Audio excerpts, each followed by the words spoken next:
invisible dragon. It was in a town not so far away, lived a dragon named Sparko. But Sparko wasn't an ordinary dragon, no, Sparko was invisible. And there was only one group of people who could ever see him, children. Adults would walk right past him, thinking they just felt a gust of wind or a warm breath on their neck, but kids, oh, they knew better. One crisp autumn morning, Sparko swooped into town and landed softly behind a row of trees. He liked to start his day by checking if any kids needed help. Sure enough, he heard a small voice calling out, "Help! Help!" from the playground.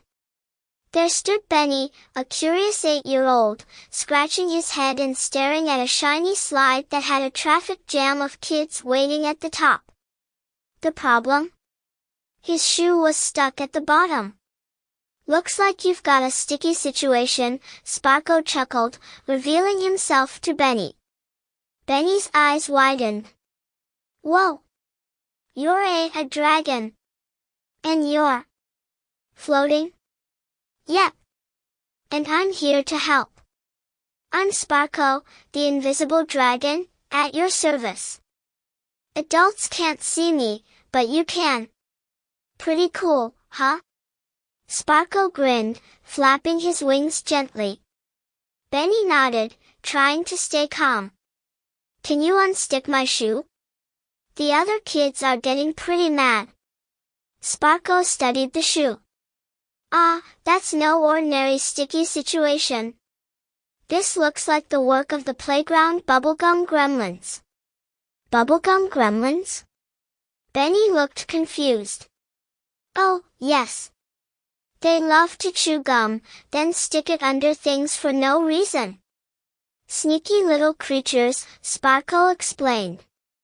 With a puff of invisible fire, so warm that Benny's hair stood up like he'd just rubbed a balloon on it, the gum melted away, and the shoe popped right off.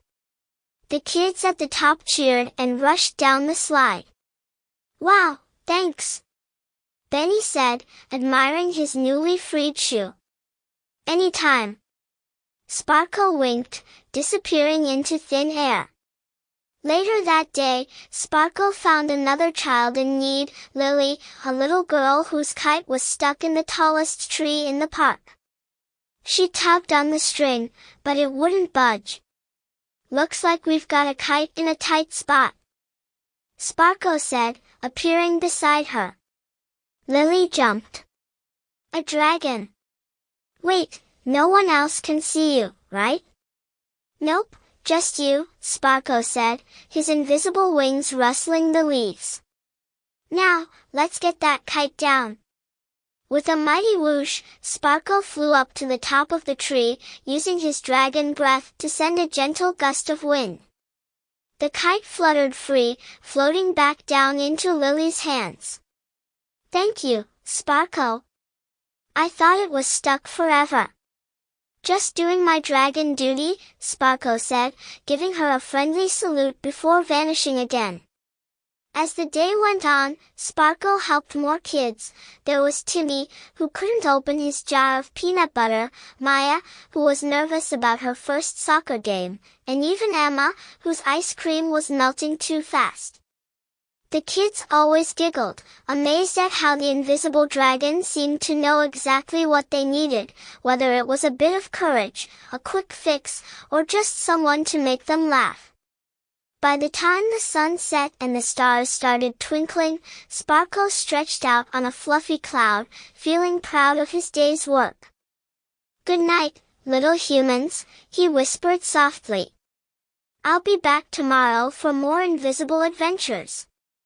And from that day on, whenever a kid found themselves in a tricky spot, they knew who to call. The adults? Well, they never quite understood why the kids were always smiling after a tough moment.